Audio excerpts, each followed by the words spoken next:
Hello guys, today we will discuss about class 8 history. आधुनिक काल में भारत का इतिहास। पहला पॉइंट आपका, भारत में पहले नक्शे को तैयार करने का काम किसने किसको सौंपा था।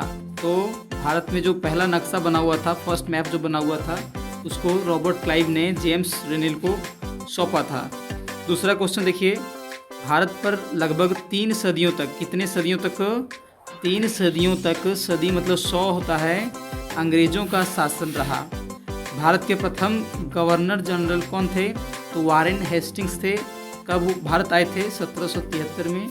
और अंतिम वायसराय जो हुए वो कौन हुए? Lord Mountbatten. कब हुए? 1947 में।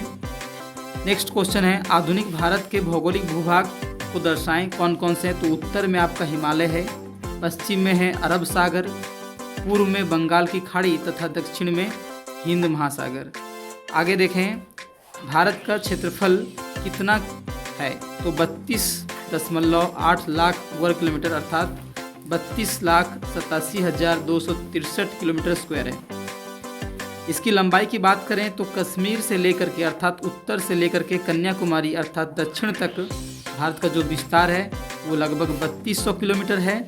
तथा चौड़ाई की बात करें तो पूर्व यानी कि अरुणाचल प्रदेश से लेकर के पश्चिम यानी कच्छ तक भारत का जो विस्तार है वो 2900 किलोमीटर है।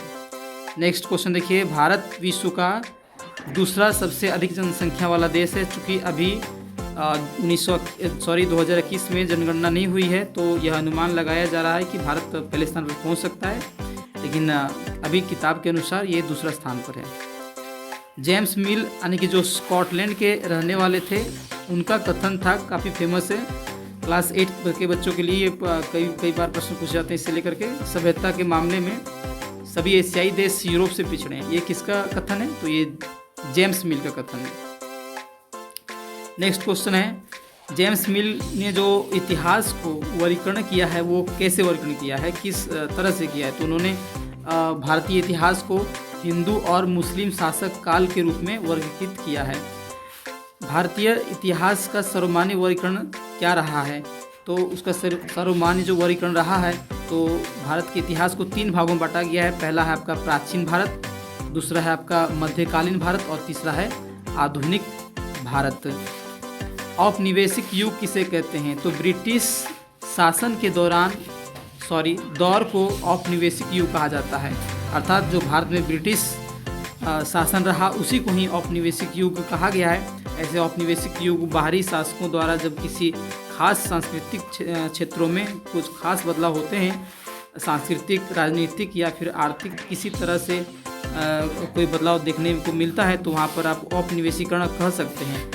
आधुनिक ऐतिहासिक स्रोत कौन कौन से हैं? अर्थात इतिहास को लिखने के लिए जो आधुनिक रूप से जो स्रोत हैं, जिसके माध्यम से इतिहासकार इतिहास को लिखते हैं, वो कौन कौन से हैं?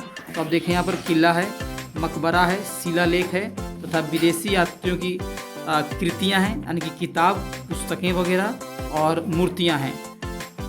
जब एग्ज़ाम में आएगा प्रश्न तो वहाँ पर 4 ऑप्शन में दे देगा और कहेगा कि आधुनिक ऐतिहासिक स्रोत इनमें से कौन नहीं है, उसको छांटना रहेगा। अभिलेखागार किसे कहते हैं? तो महत्वपूर्ण दस्तावेज को सुरक्षित रखने का स्थान को अभिलेखागार कहा जाता है। यहाँ नोट में आप देखें, भारतीय राष्ट्रीय अभिलेखागार 1920 के दशक में नई दिल्ली में बनाया गया था। खुशनवीस अर्थात सुलेखनवीस किसे कहते हैं? तो ऐसे लोग जो बहुत सुंदर ढंग से चीज़ें लिखा करते हैं उन्हें खुशनवीस कहा जाता है या सुलेखनवीस कहा जाता है। चूँकि पुराने ज़माने में प्रिंट मीडिया जो थी वो काफ़ी सशक्त नहीं होने के कारण इन लोगों का बहुत संख्या में ज़रूरत पड़ती थी। भारत में पहली जनगणना अंग्रेज़ों के काल में कब हुई थी? तो 1881 में हुई थी। नोट में देखें तो स्वतंत्र भारत में पहली जनगणना कब हुई?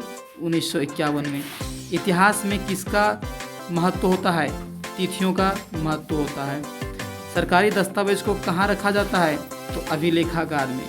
अलग अलग समय पर होने वाली परिवर्तनों के संबंध में कौन बताता है? इतिहास बताता है। लोग इतिहास को किससे जोड़कर देखते हैं? तारीखों से जोड़कर देखते हैं। आज इतना ही। वीडियो अच्छी लगी तो लाइक और सब्सक्राइब जरूर करें, क्योंकि नेक्स्ट पार्ट जल्द आने वाली है।